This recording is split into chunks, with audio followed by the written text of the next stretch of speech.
Chacun a été déçu par son score. 30,24% pour la liste d'union de la gauche menée par Yvon Robert et 11,09% pour celle de Jean-Michel Bérégovoy, Europe Écologie Les Verts. L'union est donc indispensable. La victoire au deuxième tour est loin d'être acquise pour la gauche. Les Verts ont mis quelques conditions au rassemblement, 11 sièges au conseil municipal et des promesses sur l'énergie. Sur la question des rénovations thermiques, je pense qu'on a obtenu un accord absolument important, non pas seulement en termes de postes, où les gens, combien vous avez d'élus, combien vous aurez d'adjoints, mais surtout en termes vraiment de propositions et de projets pour les 6 ans à venir. La liste Notre Force c'est Rouen comptera 25 membres du PS, 11 de ELV et 6 PC. Les tractations avec le Front de gauche, fort de ses 5,33%, ont échoué.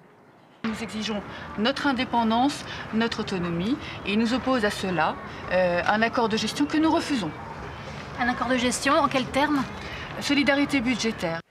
Avec ses 13,62%, l'UDI Patrick Chabert sauve l'honneur face à l'UMP Jean-François Bure et ses 23,39%. Entre eux, l'union promise après maintes querelles est désormais acquise. Mais le Front National s'est dangereusement rapproché.